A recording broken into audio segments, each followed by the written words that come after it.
resting on anything? Nope. Okay, keep going. Oh! Morning. Right, I'm lacking inspiration for an intro today, but what I do have is a GoPro sellotaped to a tape measure, so we're just going to have some fun with that for the time being.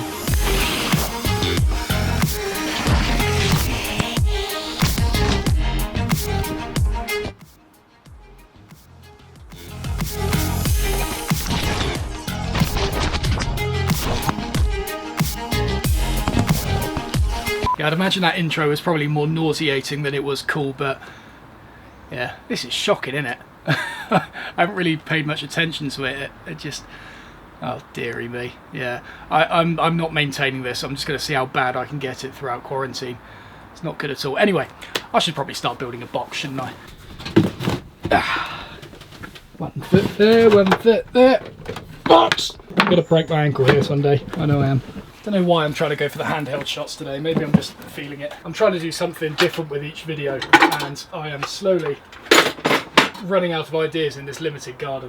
Right, so the job today is to get the rebates cut out for the lid and also get a lid I forgot to do a title intro for this video. There you go. Right, so we're going to do the rebates for the lid, and we're going to get a lid sized and probably start cutting a groove for the bottom as well. I don't really know what to do for the lid on this. Like sycamore is quite a nice option. Brown oak's being used for the size. I've used Zebrano, wherever it is, for the other box that I did.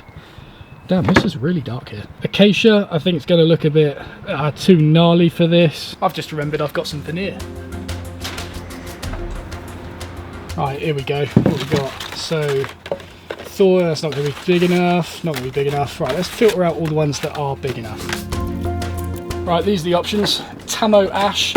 I don't know what that is. I think this is eucalyptus burr, Vivona, I believe, oak burr, walnut burr, and smoked eucalyptus, which is rather curly, quilted, whatever you want to call it. Now, I know if I was to put this decision out to the general public, the decision would always be walnut. It seems to be the go-to option for everyone, and to be fair, it does look rather nice. But I don't know, I want to try something a little bit different, and Liam, my housemate, came up with a great idea to solve this. I'm going to spin the bottle. Yeah. You do a game of good old spin the bottle.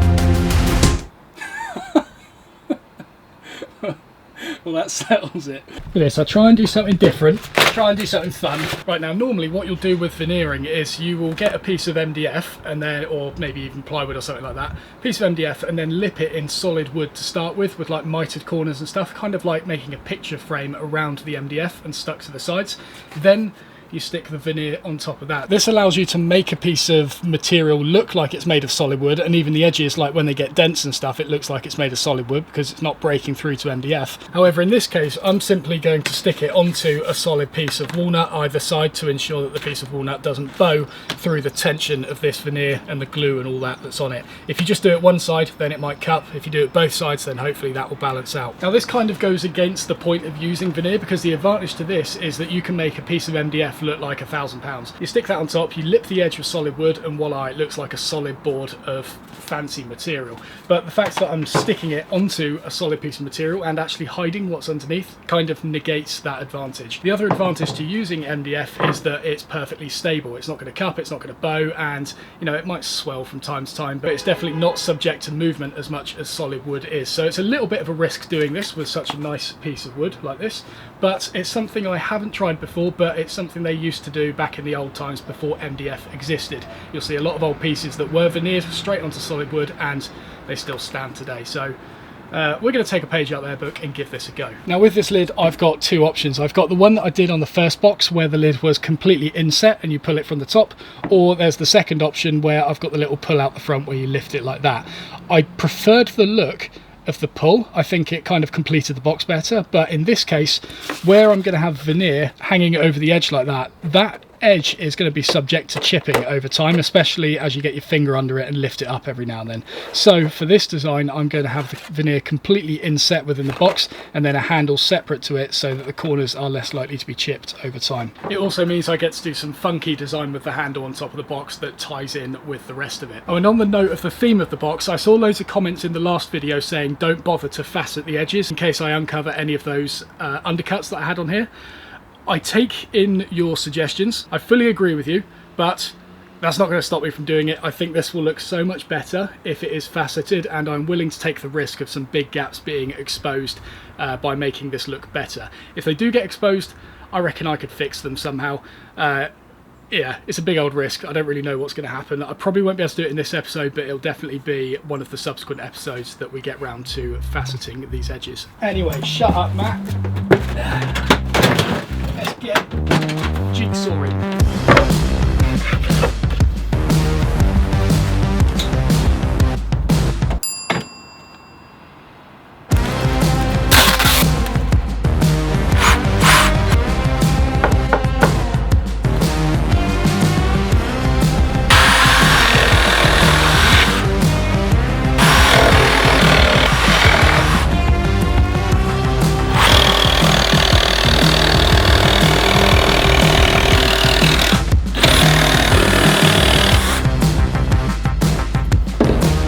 Don't know why I didn't just do it from the inside of the box to start with. That was a bit stupid.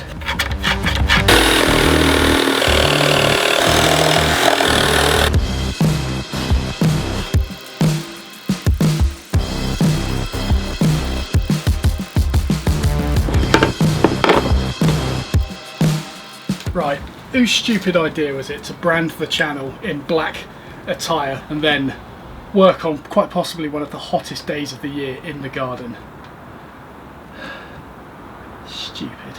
Funny thing is, I'm also too scared to wear shorts in these videos because last time I did, when I was making the bass guitar, you guys just took the piss out of my pale legs. So the lid has now been flattened on both sides and is ready to receive the veneer. I'm going to do the final sizing after the veneer is stuck, just so that I can be sure I get the edges flush and all that. I think that will be easier than sizing it first and then sticking veneer on and then trying to flush trim this dodgy grain to the edge of that lid. I think it'll be far easier if it's already stuck on there and then I just take it all down as if it's one piece. Now in here somewhere I put some carpet tiles, but I don't know where. This is how I usually look for things. I don't tend to move stuff, I just sort of scan the outside environment. If I can't see it, then I assume it's lost.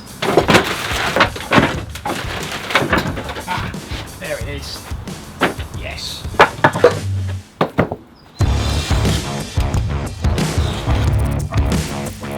So the basic idea of this is to create a veneer press that kind of acts like a wood sandwich, I suppose. You got the bread, the butter, the cheese, the ham, more cheese because we always like more cheese, butter, bread. And essentially with enough pressure pushing down on the top of this, which I'm going to be achieving with clamps, this carpet will conform to any small divots and stuff on the top of this material and push the veneer down into them. If I was to just use a flat press like that, then it's not going to conform as easily, and if there was something in here, not that I think there is, I'm pretty confident that I've got it flat, but if there is, then this is not going to push it down into it and there may be some sort of air bubble under the veneer. So with this carpet, it's pretty solid anyway. It's that carpet that's kind of found in schools. It's pretty disgusting. Our house is actually carpeted in it. There we go. But this will conform to any small dips in there and really push the veneer, providing you've got the veneer in there, into those dips.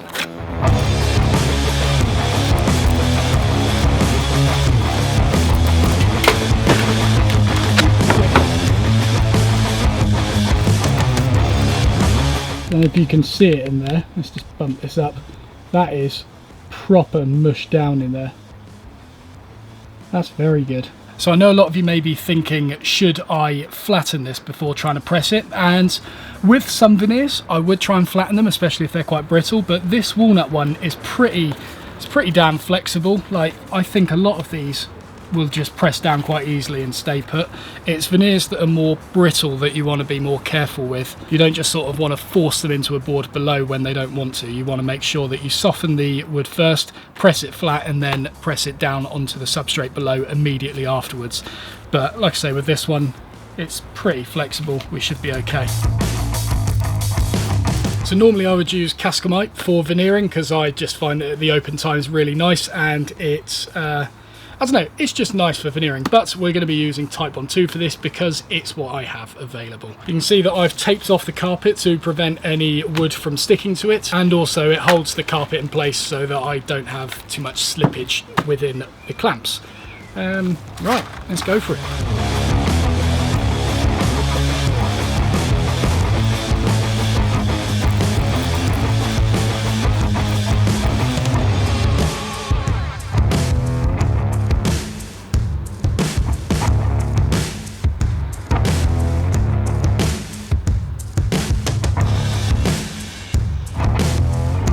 So now that that is in the clamps, I thought I would take the opportunity of waiting for the glue to dry to try and get this thing apart. It's not going to be easy, because looking at this now, this is a shape that should not have gone together, like physically. If the tails descended into the sockets perpendicular to the workbench, then yes, that would make sense, because it's just, you know, it's going in perpendicular. But somehow I've managed to, like, expand this one out to, you see what I mean? If you were to take this out, it has to follow the path of the sides like this, thus meaning this has to be longer. So something obviously flexed while I was mushing this in, and I'm gonna have to do the reverse of it now. Oh no. Right. How am I gonna do this? Oh, and by the way, last time I had this predicament, I saw a lot of you suggested reversing the heads on the clamps, which is a great way of doing it, providing they fit. Could it be done like that?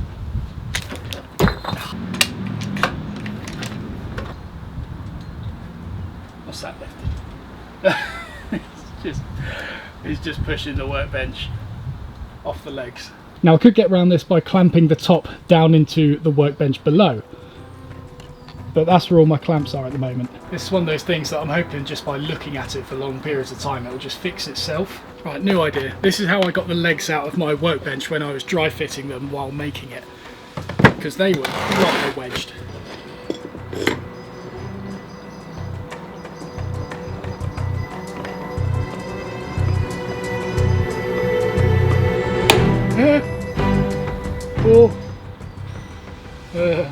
Okay, that's a start. So essentially what I've done is propped all of this material on 2 bricks, well, on 4 bricks either side, and then I'm pushing down on the tails with a clamp, therefore pushing it out from underneath. Anything?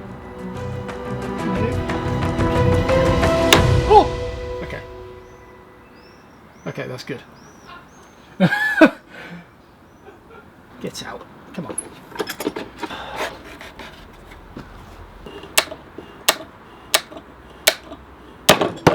Oh. Damn.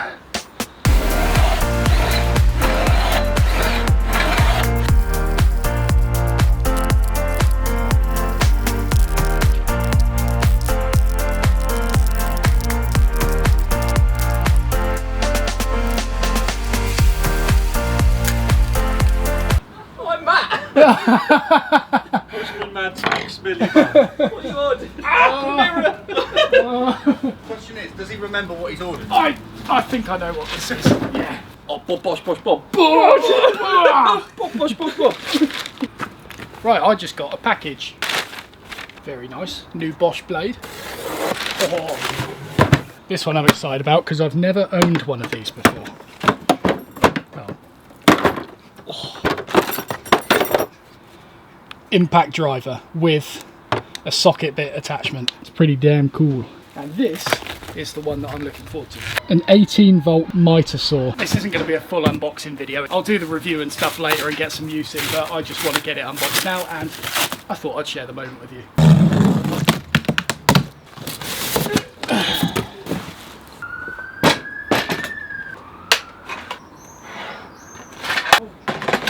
Bosh, bosh, bosh, bosh, bosh. It's a bit of a coarse blade.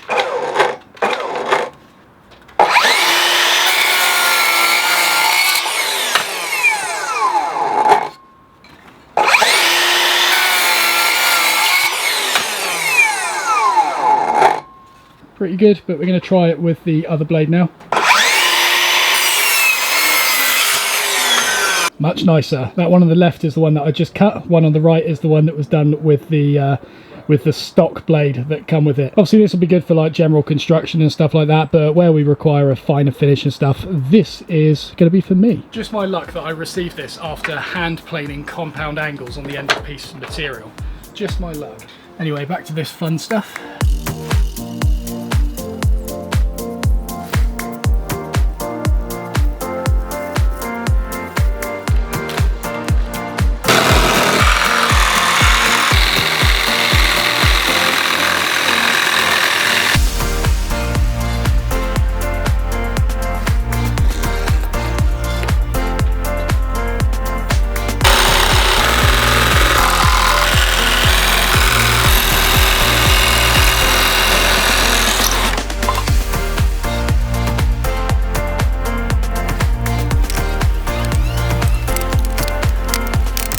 Right, the base is fitted and I just need to wait for the veneer to dry so that I can get sizing the rebates for the lid. So in the meantime, oh, there's a nice old split there, oopsie daisy. So in the meantime, we're going to get the inside sanded, the bottom sanded, the underside sanded, and also I might get preparing some blocks to sit on the sides so that we can clamp this end to end as well as this way when gluing.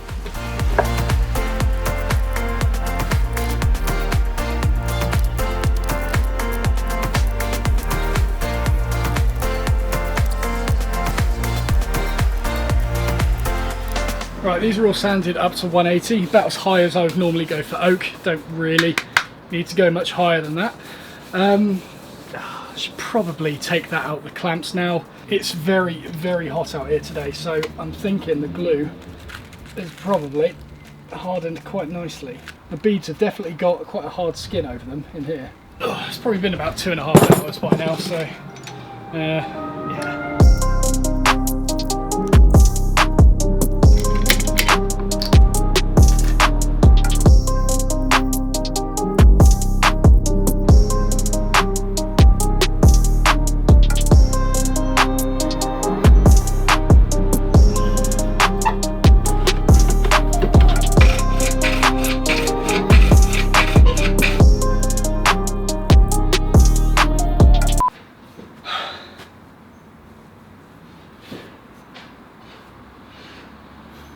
I've done another stupid.